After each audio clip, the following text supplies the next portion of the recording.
एक समय की बात है, एक छोटे से गांव में दो दोस्त रहते थे, वीर और अंजलि। उन्होंने सोचा कि वे अपनी छुट्टियां एक साहसिक यात्रा पर बिताएंगे। उन्होंने सुना था कि उनके पास के जंगल में एक जादुई गुफा है जिसमें अनमोल खजाना छिपा है।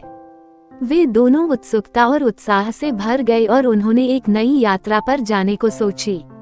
वीर और अंजलि ने सुबह सुबह जंगल की ओर निकल गए। उन्होंने अपने साथ खाने पीने की चीजें और एक नक्शा लिया था। जैसे ही उन्होंने जंगल में प्रवेश किया, वे उसकी घनी छांव और रहस्यमय वातावरण से अभिभूत हो गए। उन्हें रास्ते में चमकदार फूल और रंग बिरंगे पक्षी मिल रहे थे जो जंगल को और भी आकर्षक बना रहे थे। अंजलि ने देखा कि एक बड़ी पत्थर की दीवार पर कुछ रहस्यमय संकेत लिखे हुए हैं। वीर ने संकेतों को ध्यान से पढ़ा और समझाया कि उन्हें एक पहेली को हल करना होगा ताकि वे गुफा तक पहुंच सकें। पहेली का उत्तर था, सपनों की दुनिया में प्रवेश करो जहां पानी पर चलना होगा। वे दोनों समझ गए कि उन्हें एक ऐसे क्षेत्र में जाना होगा जहां पानी की कोई विशेषता हो। वे गहरे जंगल की ओर चल दिए और उन्हें एक सुंदर झील दिखी।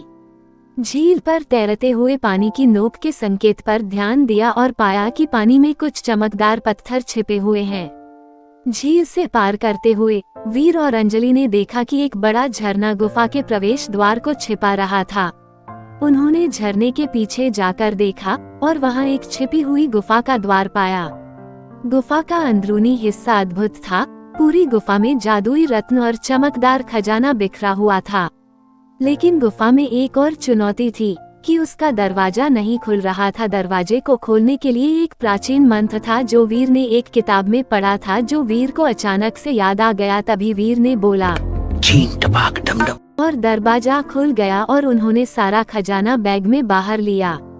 खजाना लेने के बाद वीर और अंजलि ने देखा दरवाजा खुल गया जो उन्हें सीधे अपने गांव की ओर ले जाता है। वे खुश थे कि उन्होंने अपनी साहसिक यात्रा सफलतापूर्वक पूरी की थी तथा उन्होंने अपने खजाने से गांव का विकास किया और उन्होंने स्कूल अस्पताल खुलवाए और उन्होंने अपना जीवन खुशी से व्यतीत किया।